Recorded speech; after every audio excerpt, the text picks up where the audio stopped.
All right, well, welcome everyone. We're going to finish up the trumpets today and see how it's linked to the seals and to the plagues.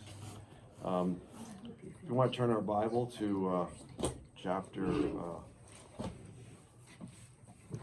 Revelation chapter 8.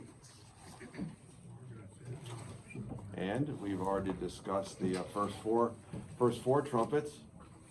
The first trumpet sounded, and it followed hail and fire mingled with blood. And then the second trumpet sounded. Good morning, Natalie.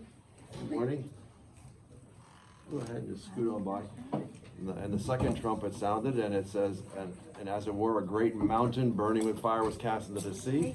And we found out from our studies that before 1930, no one really knew it was even possible for a mountain or an asteroid or comet to land in the ocean, because of the Tunguska event happened in 1908, but no one got there until 22 years afterwards to see what actually happened. I mean, they knew something happened because the Earth shook in 1908, and the sky turned darker all over the world, and they were able to feel even though the meteor hit Siberia in like I said, 1908, and it was June 30th, that they knew something happened, but no explorers were ever able to get to that remote area until 22 years later, and then found out that's what had happened. So, and I think that's one of the reasons why we've stuck with the symbolic interpretation of Revelation chapter 8, the trumpets, because no one even knew that this thing was even possible to happen. And so if that Tunguska asteroid had hit England or New York, it would have changed world history. But praise God, in His mercy, it happened in a remote area, and so it didn't cause widespread damage, except tens of thousands of reindeer were destroyed, were killed, and 800 square miles of forest were leveled, in that event. By fire, or just the explosion knocked down all the trees, but it did burn them too. It burned all of them and laid them all out flat for an 800 square mile area. Wow. Yeah, it was just an incredible event, and I remember seeing it in Time Life magazine, a book on the Earth, one of those encyclopedias. But anyway, that's the second trumpet, and the third trumpet. It says, and there fell a great star from heaven, burning as it were a lamp, and it contaminates the fresh water of the world. And then finally, darkness. And as we've seen in the Tunguska event, it caused a certain amount of, they said that it reduced the transparency of the atmosphere all over the world, actually, when it happened. So we can see how the fourth trumpet and Revelation 8:12 could happen, where it says the third part of the sun was smitten, and the third part of the moon, and the third part of the stars. What does that mean, smitten? Well, it says here in Revelation 8:12, it says, so the third part of them was darkened. Smitten means darkened. Okay. And then we come to so we discussed this before and showed some clips from that documentary called Super Comet, which depicted these events happening from a comet strike. Yes, Dottie. Are you saying that this trumpet has already happened, and that was the one that happened in 1908, or that it's going to happen again in the future? It's going to happen again in the future. These things are like lesson books for us. Like, for instance, Jerusalem was a symbol of the final ruin that shall overwhelm the world. In the calamities which are befalling immense buildings in large portions of the cities, God is showing us what's going to happen to the whole earth. These are like little lesson books we see. We see calamities here and there. These give us an idea of what's going to happen. Yeah. And so, moving on to we haven't discussed the ninth and the chapter 9, which is the fifth and sixth trumpet, and so chapper 9. It says, would you like to read that for us, Katrina? What's chapter 9:1 say? Pick on me. Because I like to go clockwise, and you're always on my left, so. And plus you're such a good reader, too. Oh, thank you. Down there somewhere. Thank you. Then the fifth angel sounded, and I saw a star fallen from heaven to the earth. To him was the key to the bottomless pit. Okay, so it says a star fell from heaven. So another asteroid possibly? But no, because it says a key was given to him. So it's saying that the star was a him. Can anybody think of something that fell from heaven or someone that fell from heaven? Lucifer, right? Lucifer. And what did Jesus say? I saw what? I was going to look up the verse, and my phone is recording me, so I can't look it up on my phone. I saw Satan. I saw Satan. That's it, Aaron. Go ahead. fall like a star from heaven. Well, it was like lightning, actually. Like lightning fall from heaven, right? So this is obviously, welcome, Pastor. Good to see you. brother? Fantastic. Good to see you. Yeah, you too. You too. And so, Revelation 9:1, it says that he saw a star fall from heaven, and to him was given the key of the bottomless pit. And so, this word bottomless pit is very interesting. It comes from the Greek word abusos. Think of anything, the bottomless abusos. The with them? abyss. Abyss, The the abyss. abyss, right? The abyss, right? And it's actually this word of abusos appears 7 times in Revelation. Here and 9:11. Actually, interesting. 9:11. Revelation 9:11. Revelation 11:17. We're not going to go through these, but just for notes for the recording, I'm going to post this on the internet. We were able to post 4 of these videos. And one of them took 6 hours to load, and so this week we're trying to get the rest of them all loaded. Man.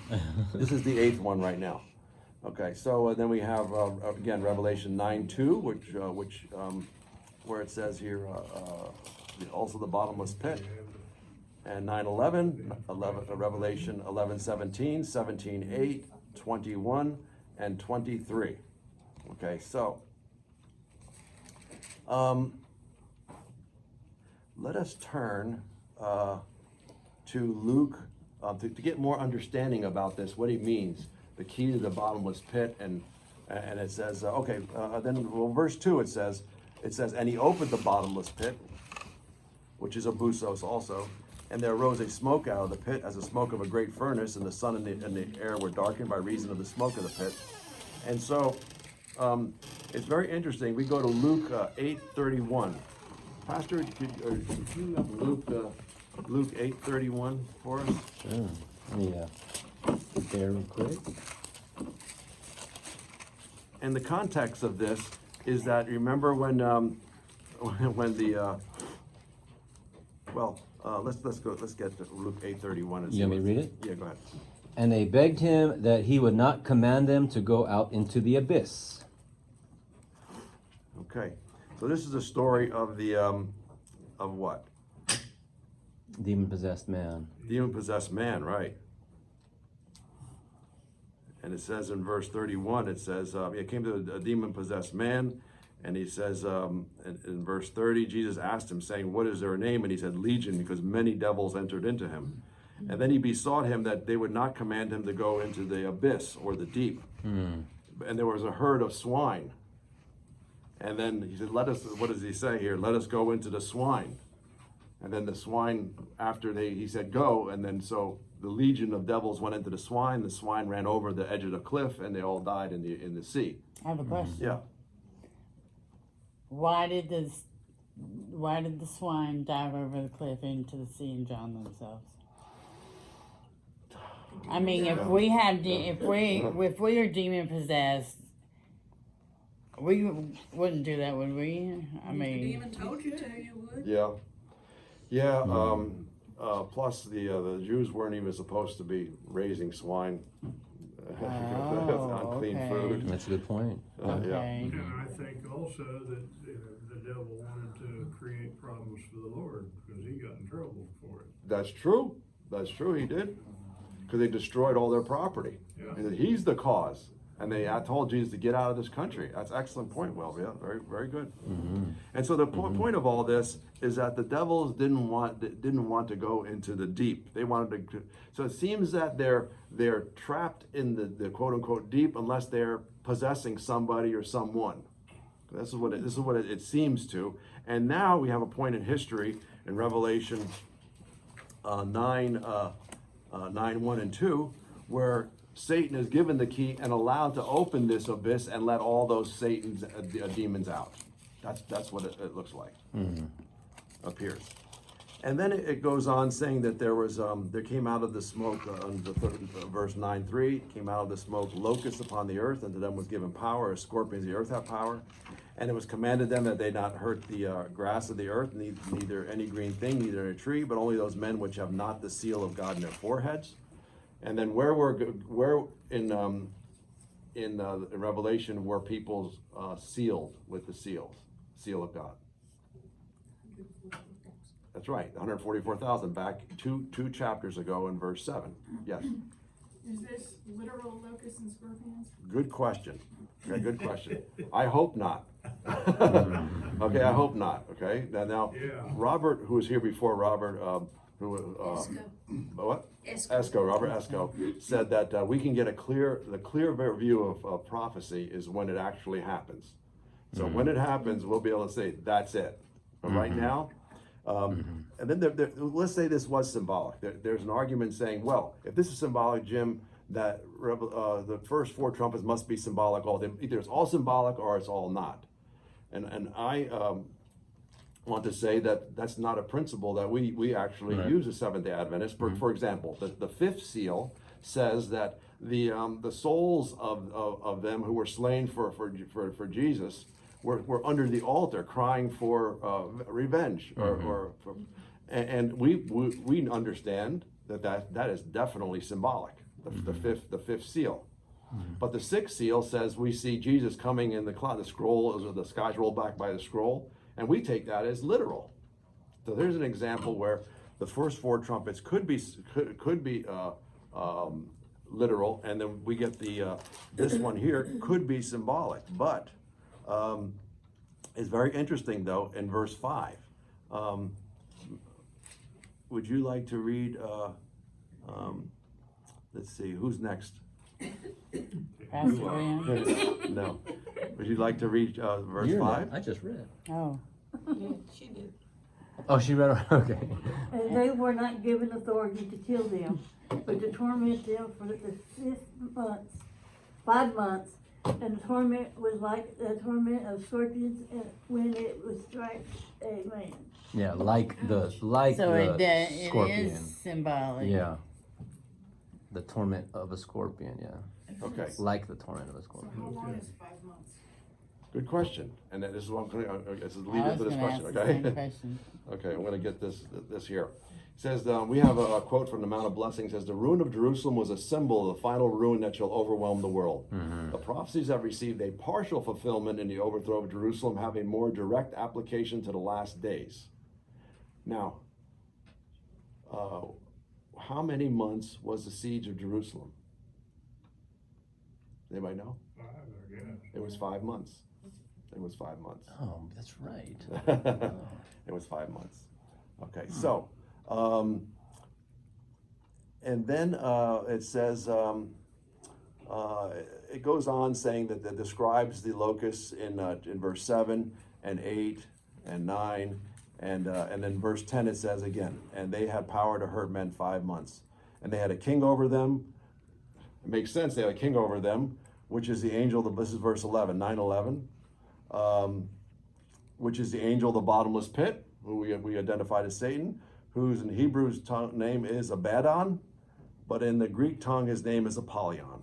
And you could look up the word Abaddon in Job 26:6, 28:22, Job 31:12. It's mentioned that word, Abaddon. Means destroyer. That's right. Exactly. It means destroyer. Apollyon is only appears one other time in Matthew 7:13. Okay, and so now it's finished, and it says, one woe is past, and behold, there are 2 woes more come hereafter. And so we go into the 6th in the 6th trumpet, and then the main thing of this verse here is verse number 20, 9:20. It says of these, and the rest of the men which were not killed by these plagues. It doesn't say wars, it says plagues. It calls these trumpets plagues. Okay, and then it says, and they repented not from their murders, nor their sorceries, nor their fornication, nor their thefts. Okay, so this is where the other slide comes in. The traditionally, Adventists have looked at the 7 seals, the seven seals, and actually it's starting back in the 7 churches, 7 seals, and 7 trumpets as being 7 historical time periods all overlapping. Okay, What I'm presenting here is that the 7 trumpets are 7 future events, and how do they fit into the seals and the plagues? And this is what I actually found this on the internet, where I want to show you some evidence that that it is a chain from the seals to the trumpets, and then finally to the 7 last plagues. And so it's very interesting that if we go back to the very first chapter 8, that it says, what's the first verse say? And Natalie, would you like to read that for us? 8:1? 8:1. Yes. When he opened the 7th seal, there was silence in heaven for about half an hour. Okay. And so traditionally, we put, if you'll see a sermon or explanation about this, a lot of times they'll say that this verse here actually belongs in the seventh chapter, right? The 7th chapter, and it was just put there almost as an oversight. But I personally don't believe that it was just done because logic would tell you to put that with the seals in the previous chapter. Right. But it wasn't, though. It was put in this one here. Okay, so this is one evidence I feel that this is Remember, in Greek, there were no chapter or verse numbers. That's right. But how did he decide where to divide them then? When they finally did add the verses, I haven't found any information definitively that. No, I haven't. But it is very strange that this verse is put in with the 7 trumpets. Okay, very strange. I believe it deserves further examination. Because I did do some research. I still haven't figured out what determined how they divided the chapters up. Because again, it looks like it belongs in the previous chapter. It does. But it's stuck here though. Okay, so anyway, this is one reason why I feel that that we could look at this as a link, as a chain link. Also, notice here in the 8:7, Revelation 8:7, it says that the first angel sounded, and it followed hail and fire mingled with blood, and a third part of trees was burnt up, and all green grass burnt up. So we have trees being destroyed, and then the second angel sounded, and as it were, a great mountain burning with fire was cast into the sea. So the sea getting destroyed, because it says the third part of the creatures in the sea became blood, and the third part of the creatures which are in the sea and had life died. And the way they die is that when a comet or asteroid hits the ocean, it boils the ocean, and when you boil water, you boil the oxygen out of it. And so that's why all the creatures would die, or at least a third would die in the sea. And so here we have trees being hurt and the sea being hurt. Where do we have trees and sea, sea and green things being hurt, or not being hurt, or being predicted will be hurt? And that's in chapter 7, the chapter before that. It says chapter 7. It says, I saw 4 angels standing on the 4 corners of the earth, holding the 4 winds of the earth, that the wind should not blow on the earth, nor the sea, nor any tree. Okay, so there we have, and then it says, and I saw another angel ascending from the east, having the seal of the living God, and he cried with a loud voice to the 4 angels, to whom was given to hurt the earth and the sea. Hurt not the earth, neither the sea, nor the trees, until we have sealed the servants of God in their forehead. Yes, go ahead, Chandra, I'm sorry. So in 9:4, then it says here that the people who have the seal of God on their foreheads won't be harmed. Exactly. Absolutely. So does that apply to just this or the whole?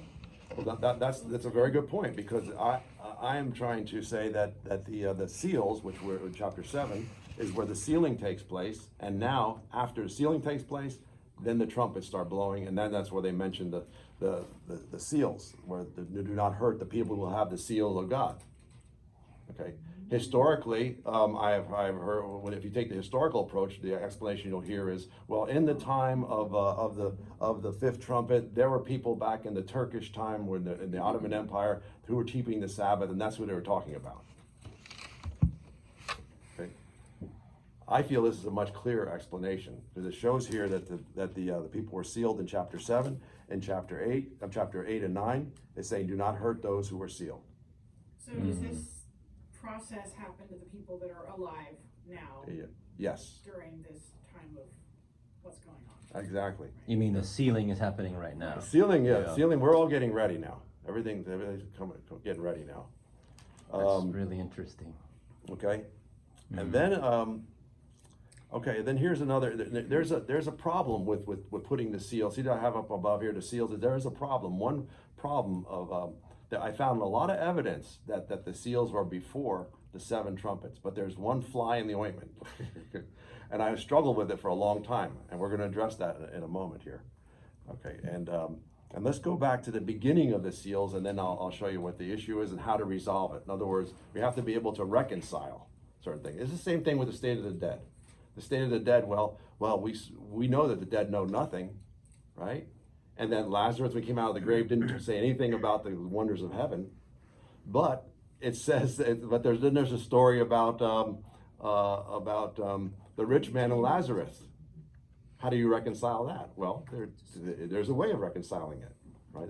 And so this is what I'm going to get to right now. The evidences point to the seals being previous to the 7 trumpets, but there's one piece of information here which I'm going to help all of us reconcile. Okay, and so if we look at chapter 6, starting with the 7 seals.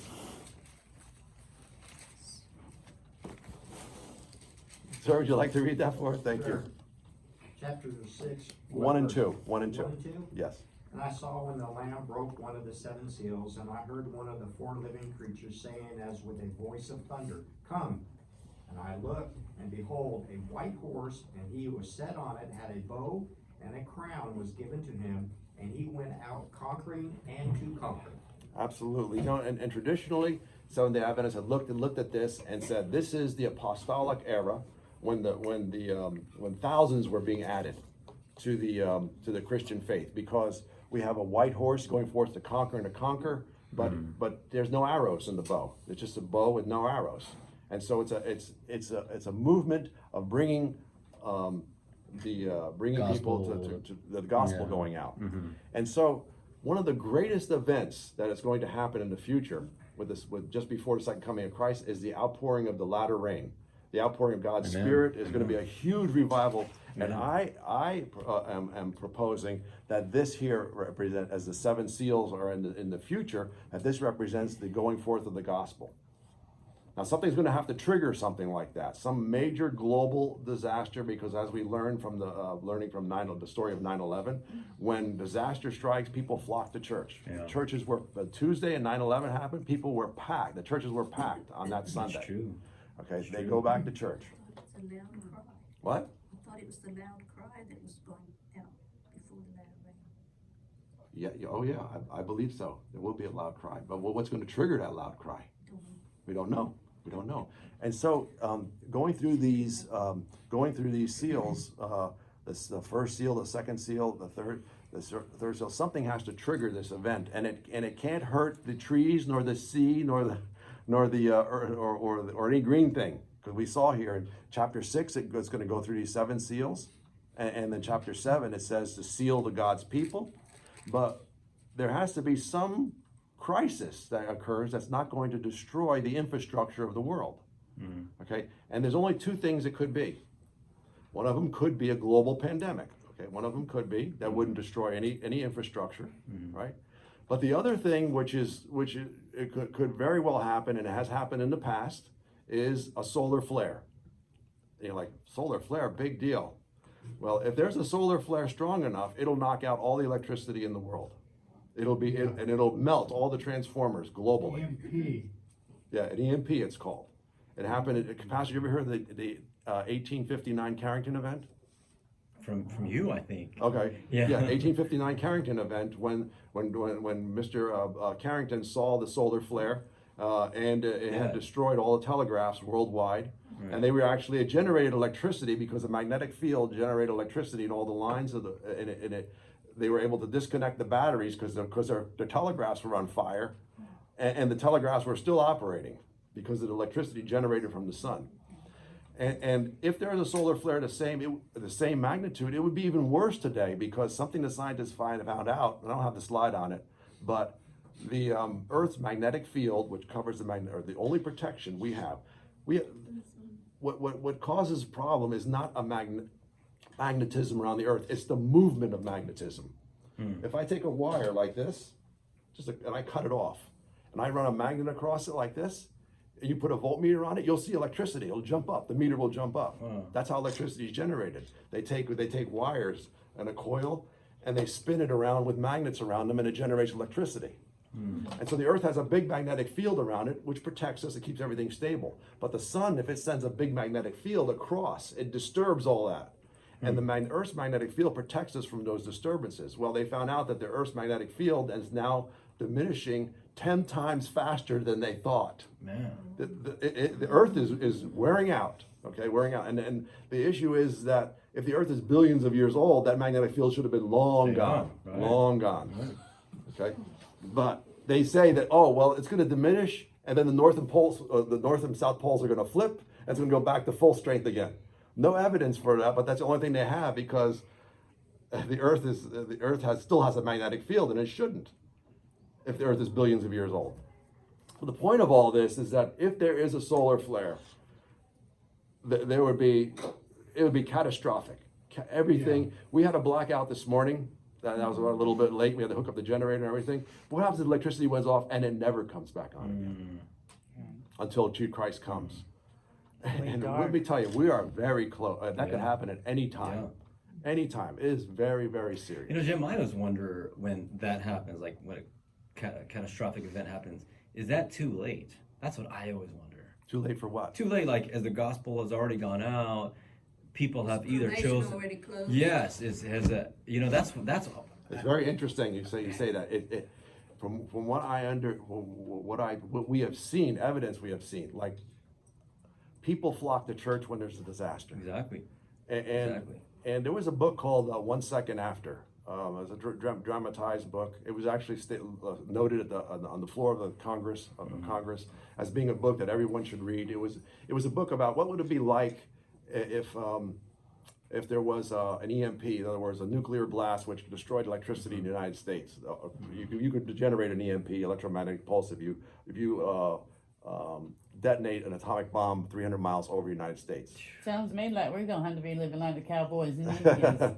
And anyway, things I never even thought about before: hospitals and nursing homes without electricity and no running water, and and then in the book it was so interesting that many religious uprisals happened. It was predicted that. In fact, there was a movie called.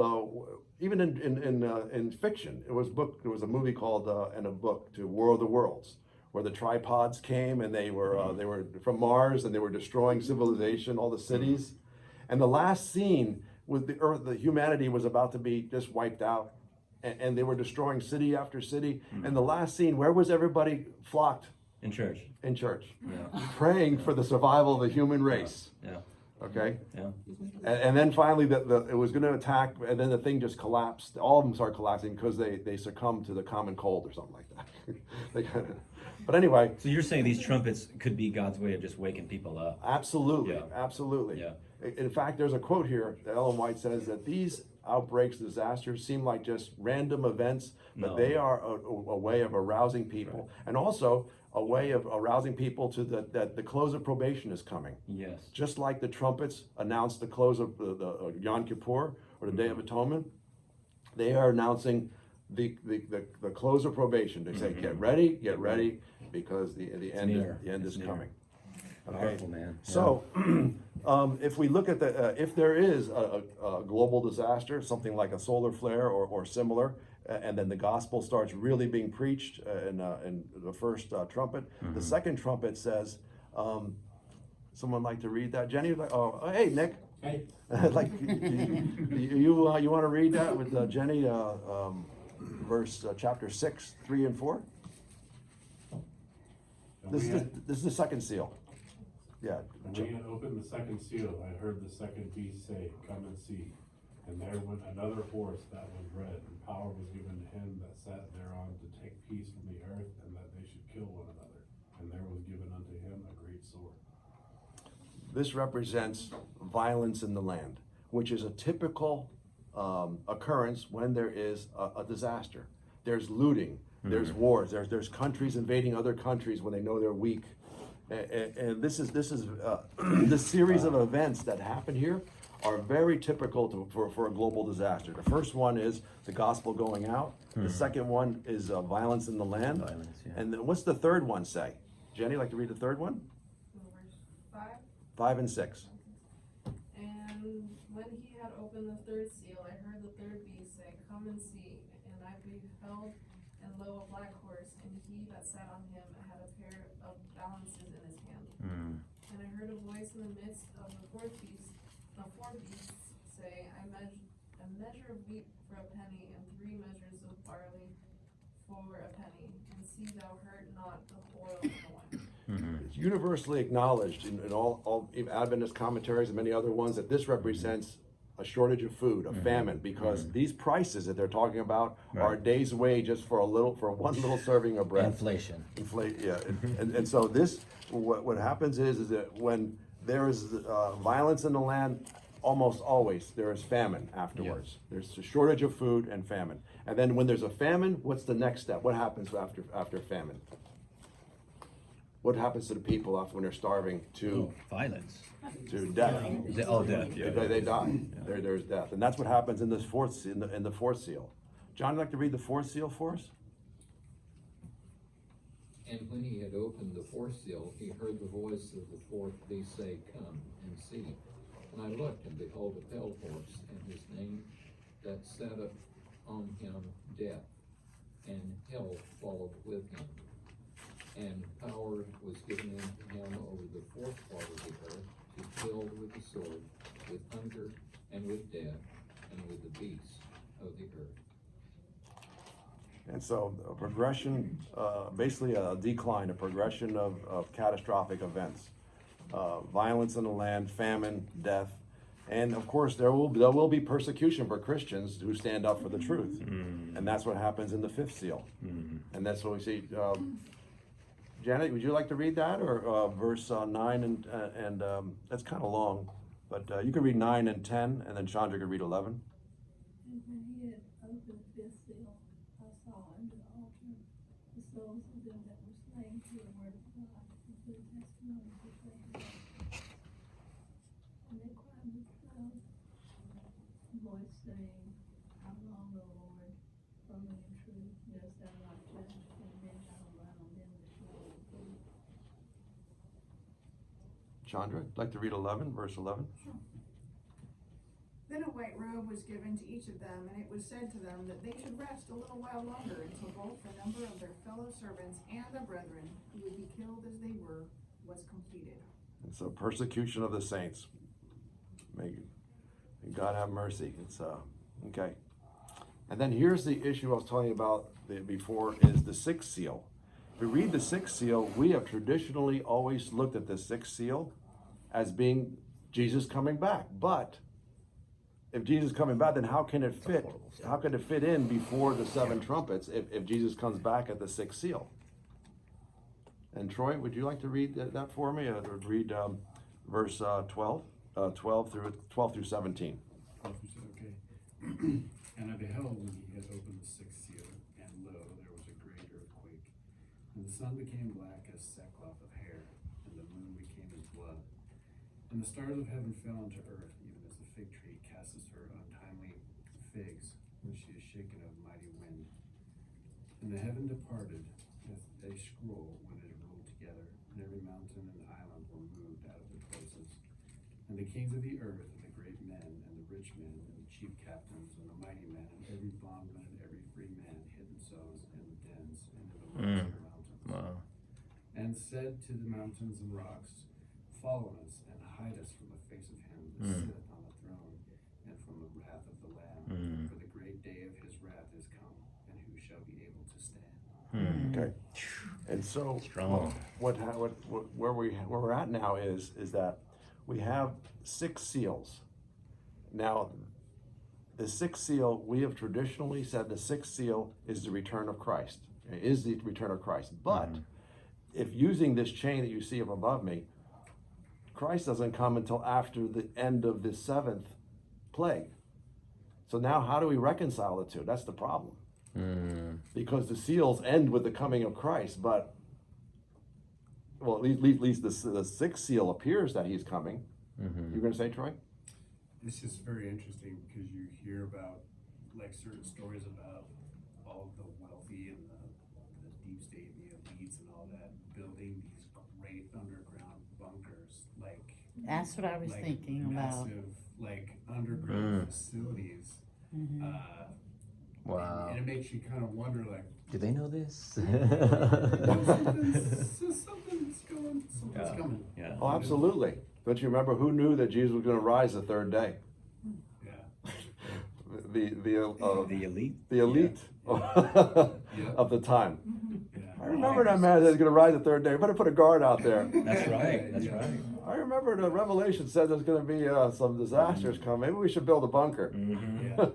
Yeah. Just in case. It's In fact, They knew. In fact, there was a man named I think David Waters, and he's a traditional Christian, believes in the rapture, believes in the that we're all going to be raptured out of here before the time of God's wrath and tribulation. And he just came out with a video, and I should show a clip of it, where he says that we better prepare just in case we're wrong. Wow.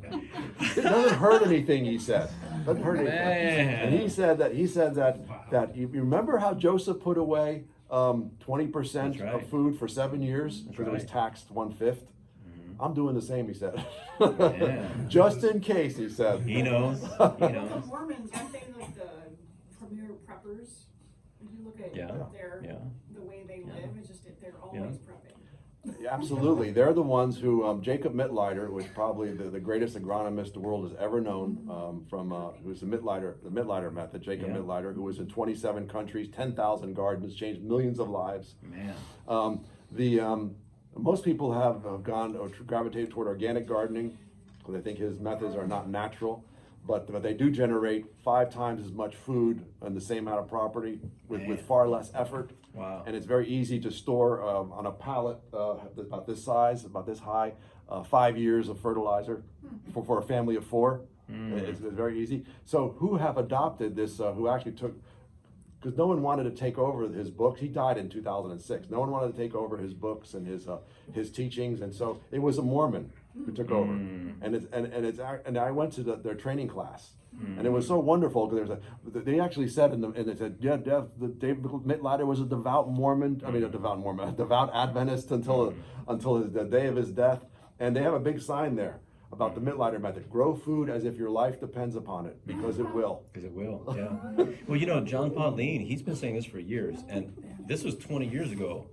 He's been saying, he believes, and that's why the third seal is so important. He was saying that he believes that it's the scarcity of food that's going to bring about this. Absolutely. We're going to, and can you imagine, he always say this, years ago he'd say, can you imagine America, we can go to any restaurant, but can you imagine all of a sudden our food is gone?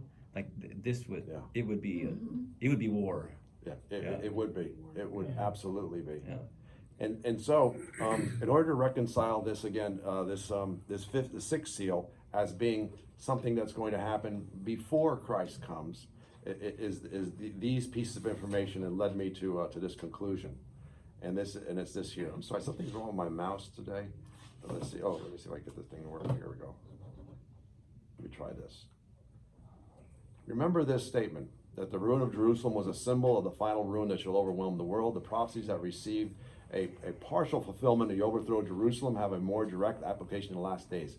One of the signs of the destruction of Jerusalem, these are the 6 signs that Ellen White says in The Great Controversy in the 1884, is that that forebode disaster and doom. The first one was a comet representing a flaming sword hung over the city for a year. Right. The second one was an unnatural light was seen hovering over the temple. It was like 3 o'clock in the morning. We know from Josephus it was about 3 o'clock in the morning. It was a light that was bright as the sun, they said. Okay. And the third one was the most interesting one, and that was this one. It says, upon the clouds were pictured chariots mustering for battle. Wow. Okay. And then, so when I first read this, and for years I thought to myself, oh, it's like a child lying in the, like I used to do when I was a kid, lying and look, and then you can imagine different symbols clouds, and everything. yeah. Imagine, but it wasn't like that. Josephus, the historian, states it like this. He says, chariots and troops of soldiers in their armor were seen running around among the clouds surrounding the city. They were actually saw in the clouds. And he actually, before this, he says, if it were not, it seemed like a fable, he said. It seems like it's something that's we've never seen before. And so, he's got no reason to, he's not a Christian. No, he's a Jewish guy. yeah. He's a Jewish guy. And Ellen White quotes most of what Josephus said Right. in the Great Controversy. Right. And so, could it be that the sixth seal is not the second coming of Christ, but just a vision of the soon return of Christ? Okay, then now you could make a chain and say the six trumpets are coming the six seals are coming before the seven trumpets, because there's going to be, just as there was a vision of the chariots of what was coming to Jerusalem, the chariots and the surrounding, that there will be a vision of Christ, well, it just says here, what does it say? It says the stars, there were stars falling, there was the sky departed as a scroll. And though it's, in other words, it seems like it's the end of the world, but it's just a warning of what's coming. Wow. And that concludes our six seals leading up to the seven seals leading up to the seven trumpets. We will continue our study next week, where we will link the seventh trumpet with the seventh, with the first plague, and we will also finish up. We'll probably have time to get into the seven churches, seven churches, and discuss them. Okay. Yeah, the way I see it, these trumpets are God's mercy. Absolutely. Right? God's mercy. He's waking us up. Yeah. Even with scarcity of food. Right. And they are mixed with mercy, because it was always a third. It's always a third. If you store food in that underground bunker and earthquake hits, how are you gonna get to it? Absolutely. Why don't we have a close with a word of prayer first? Dear mighty Heavenly Father, Lord, thank you so much for your love and your kindness for us. And Father, we know that all these things, no matter what, as the hymn says, as the sea billows roll and things happen, it is well with our soul. Amen. No matter what happens, Father. And we're looking forward to the great day when you come in the clouds, take us home. We're so happy that the day of your arrival is soon here. Help us all be ready and all be there for that great day when your Son brings us home, and that we may live together with in the ceaseless ages of eternity. In Jesus' holy and mighty name we pray. Amen. Amen. It's a great lesson, Jim. Thank you, brother.